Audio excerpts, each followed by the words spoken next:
Welcome to the Parental Compass. I am your host, Bobby Williams. As usual, please leave a comment, share, tell a friend. We're trying to build this thing. Important episode today. We are going through a moment in our history where racial justice is really front and center. It's not a new issue. It's been around a long time, but it's finally gained a little bit more of the attention it deserves. With that, I think it's important to think about how are you raising your child to be someone who fights for what's right or speaks out when they see something wrong happening. They stand up to oppression. It's what we all want. Here to discuss that issue with me today is Malika Lamont. In my community, Olympia, Washington, Malika is a true heavy hitter. She's done work to help stop the spread of HIV. She's worked with numerous organizations. She's helped to expand healthcare access. She's done a lot. The fight for a more equitable world starts at home. So I hope you'll just give a real deep listen to what Malika has to say. I think that it's really important for parents to teach their children that they have their back, and that we model for our children support. I think that that is really crucial. Sometimes that can show up in different ways. And I think that it is really important if something that isn't right is happening in a school situation, that you at least make an appearance at the school. Oftentimes schools, because they have so many kids, they're understaffed, they're under resourced, they may not be as responsive, but typically they are more responsive when the parents are involved and they show up. So I think that it's crucial that you show up and support your children. And if it becomes something that, if you're, especially as a parent of color, and I've lived this reality when racist things were happening, that you take somebody with you. And even if the school doesn't necessarily know that that person is with you, but you take a person as an independent witness. It has been my experience that they will sometimes, when you're calling them on the carpet about racist situations, that they will try and find ways to, what was the term that they said, 86 you from the school, even though you're not doing anything. And I've heard it happen to other parents of color, especially too, because, you know, they criminalize our skin and will say that we're being belligerent when we're trying to stand up for our kids. So I think that it's always important to have other people with you and to organize the community around issues, like talk to your community, talk to your neighbors, so that people know what's going on. We've always been fortunate that people cared and that they stood in solidarity with us. And I think that that's an important thing to do as well, even if it's not your children that are experiencing the issue, that you stand in solidarity with the parents and the children that are. Yeah, I worked with youth in foster care for a long time, and something I always thought was, how can I get leverage on the school? And definitely bringing another person makes a huge difference. It seems like in school, there's such a power difference between youth and adults. I mean, clearly, how can children advocate for themselves when they see something wrong happening? Because like I said, there's just such a power difference. I think that it's important to model for our children bravery, not in a sense of being intimidating or mean or malicious to people, but for standing up for what's right. And that teaches them that it's important to stand up for what's right. I didn't even realize how much my child was paying attention to all the things, as a single parent, I brought her with me to a lot of the planning sessions of things that I've been involved in throughout her life. So she saw what it was to be to organize community. And when things were happening at Bush Middle School, when they had the Confederate flag incident a couple of years back, and the way that the school responded, she started her own group called Marginalized Educating the Privileged, with youth that were being marginalized within the school, and creating mechanisms for them to be able to report to her, not just to her, but to that group, things that were happening to them that they might not have felt comfortable. I didn't realize how much she was paying attention to the organizing I had been doing in the community, and she organized the kids in her school to respond to the oppression that they were experiencing. It's important for our children to see us organizing in response to injustice or oppression, or just being involved in community, period. That teaches them that there is a world bigger than them, that there are issues that are bigger than maybe the things that they face. I think that it's important, especially for those that experience a lot of privilege, to be able to recognize that not everybody has the same life that they have or the same privileges that they have. And if that's something they care about, then they need to be working towards bettering that, for people. So in order to address oppression. And those are the ways that we empower our kids, because we teach them that they're not in this world by themselves. And because there will indefinitely become a time when your children don't always look to you for answers. They're going to want to look outside of them. I mean, that's a natural developmental, phase. And if they have a community, connection, then they will hopefully be doing that in a healthy way. And it helps build resilience, but from an encouraging place, not from an adversity place. What are other ways like parents can show up in their community or be active in fighting racism and be true examples for their children? Locally, getting connected with the YWCA, their work, their stated work is to end racism. That's one of the things that they consciously and actively work. Getting in touch with Lanessa Inman, the racial justice director, Hillary Soanes, the director of the YWCA, finding out what programming they have going on, ways that they can support issues that are impacting the community, reaching out to other organizations, for example, Cielo and other, organizations in the community that work with people that are typically experiencing, racism. Find out how you can get connected and how you can help. Yeah. And also being even, and you earlier, you said, well, it's what parents can do. And parents, I believe that even when it's not your own biological child, you can be that stable, positive adult for somebody else's child too. Even if research tells us the child only needs to have one healthy relationship, and it doesn't even have to be over their whole entire life in order to make a really positive impact. There's a lot of children that maybe their parents can't show up, or they're at that place where they are in that developmental place where they're distancing themselves, but we can show up as healthy community to be able to support our children. CYS, I mean, there's a lot of organizations that are working with youth. And how do we show up in a way that can be supportive for kids? Yeah, I believe in that wholeheartedly. You've heard parents say before, or at least I have, like, I want my child to be colorblind, to not see race.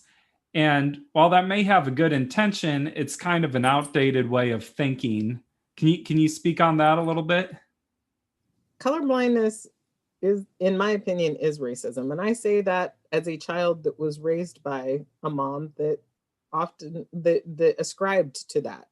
And it wasn't because she was intentionally being racist. She thought that it was a way to, I think she thought that insulated me from, my mother's white, for some reason. And it actually made it worse in a lot of ways when I experienced racism, because I didn't have a package to understand what was happening to me, because I was always dealing with what should be the case rather than what was actually happening. And I don't say that as a critique of my mother, like that, I'm angry about it or anything like that. It's just an analysis.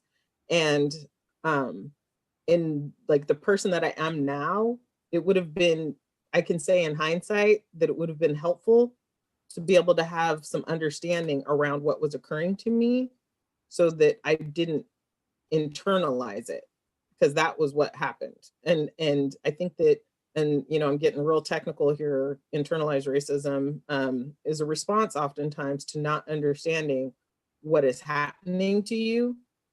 And so you blame yourself for the racism that you're experiencing because everybody should just be colorblind. I don't see color, but our differences are what make us unique. This notion that in order to be American, you have to give up your identity, your ethnic identity, in order to buy into some collective identity that actually doesn't really have anything to do with you is oppressive, and it's wrong, and it's based in white supremacy. And I think that if we really want to be purveyors of critical thought, we need to be okay with difference. We need to talk, grapple with the difficult conversations, figure out ways to move forward. Because if we just continue to ignore things, things won't get better. They're just they'll actually get worse because it'll just get deeper into our, society, and we create two societies, So I think that it's really important that we acknowledge that we have differences and that differences are okay. That we come from different cultures. My skin is a different color than yours. And that doesn't make either one of us better than the other. It just makes us different and unique. And it's an exciting difference. Like, we can explore that together. But what commonalities do we have? Do we have some ethnic commonalities? Like, let's research that, like, it shouldn't be that somebody has to give up who they are in order to be accepted. Yeah. Because that's not acceptance. I really appreciate that idea of ignoring a problem does not make it go away and makes it worse. It's almost sort of like denying if you had a medical problem and we're just ignoring it. It's like that's not going to fix over time, and you can't address it if you're ignoring it. And it won't get better. The notion that your child is too young to understand what racism is or what race is, that is, especially if they're a white child, that they deserve to be sheltered, but they're the person that is their same age, their peer of color, it's okay for them to experience these and grapple with this, but a white child shouldn't have to because it doesn't impact them. I mean, is that who we really want to be? And also, then we'll never be able to reach this realization of where everybody can be accepted for who they are. Yeah. And be their full self. We're never going to get there if we don't grapple with the past and our present. Well, let's talk about speaking with your children. One thing that's going on right now, it's a dangerous time in a lot of ways. You see rallies where people have Confederate flags, or we know about policing issues. How can you talk with a child about that without maybe scaring them too much? Or is there even a balance of that? Can you talk about that without scaring them? Because it is sort of a scary reality. It's a very scary reality. I think it's also an opportunity to show our children that bravery that I was talking about earlier, and that we will not settle for that reality to just stand unresponded to. It does not mean that we have to confront it and go in and engage in a physical conflict necessarily, but that they will not make us scared, but we will be cautious because self-preservation is definitely, and you don't want your children to get hurt, because just because we're teaching our children not to physically engage with people does not mean that people on the other side are not looking to harm us. I mean, they actively are. They're showing that willingness to be harmful. But I think that it's important to teach our children not to be intimidated and also to be cautious. And that's a fine balance. And to use wisdom. Mm-hmm. My children have been incensed by many of the things that are occurring. And I have encouraged them to not necessarily participate in some of the protests that have been occurring because it would be dangerous for them. I've had to multiple times this summer. We had trips downtown, shopping excursions, because I know a lot of the people that own businesses and I wanted to support their business. and I believe in supporting local businesses. And we had trips planned for on the weekend to go downtown and engage in, some retail therapy. And we had to cancel it because there were, Trump rallies, or there were other gatherings of people that were going to make it unsafe downtown. My daughter's senior pictures, I had to cancel them 2 times because there were huge Trump rallies downtown, and people of color ended up being harmed. And because of the other associations I have through my work, I knew that the police weren't going to be responding. And it wasn't safe for us. So we used wisdom, because part of this is self-preservation. We're going to survive. We're going to more than survive. We're going to thrive. But you pick your battles. And so we rescheduled those outings in order to try and go at times that it would be safer. For others, that it is less dangerous for them to be out. For example, white people. It's important for them to let other white people know that it's not okay. Participating in intimidation and brutality, it's not okay. Yeah. Everything you're describing seems like little pieces of trauma, not being able to go take the pictures or go downtown. And how can you support children through that trauma? Because you need support.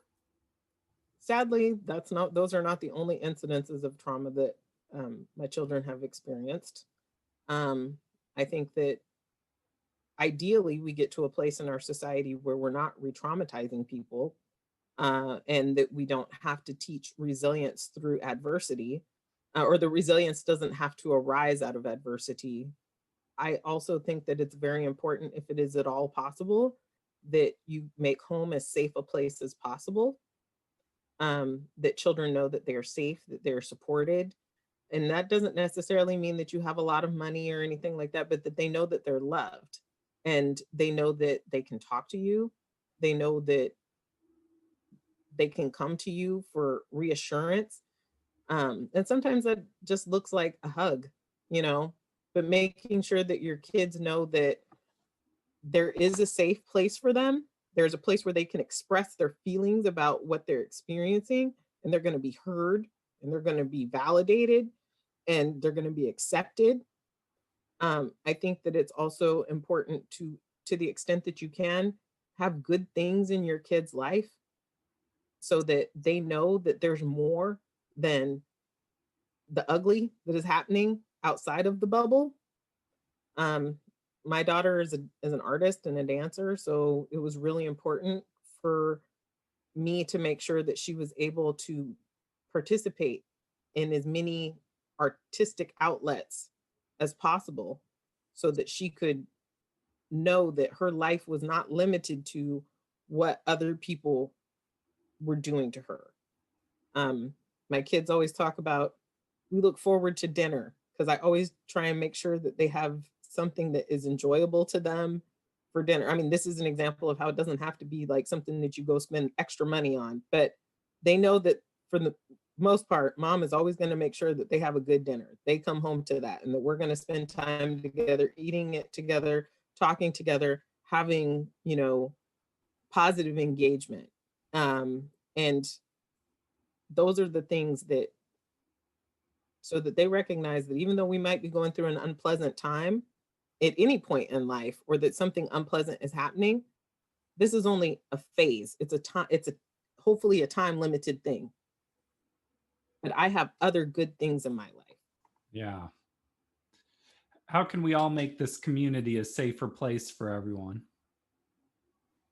I think it's really important that people get involved. I think that letting your government officials know if you really are feeling like something isn't appropriate, and that they should be responding to something differently. Be involved as much as you can politically, engaging with organizations that are addressing, racial justice and injustice issues, supporting them, finding ways that you can be supportive of the individuals in your community. If you don't feel like you know what you can do, ask. If you have a neighbor that you want to let them know that you want to be supportive of them, it might be maybe you'll feel weird at first. I mean, I've had people, even though they were like friends or people that I knew from different areas or parts of my community engagement, and they were just like, how can I support you right now? And even if in the moment I couldn't think of anything, other than, I was just like, it's just really nice to know that you care enough to reach out and ask. Well, thank you so much for having this important conversation today. And I just really appreciate you taking the time to be here and to talk with us. Thank you for the opportunity.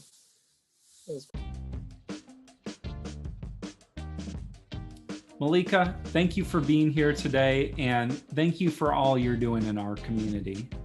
I hope this conversation that we had will inspire a lot of other conversations. That's our show. Again, a big thank you to Malika. Thank you to our sponsor, Amerigroup, and we'll see you next week on the Parental Compass. Peace.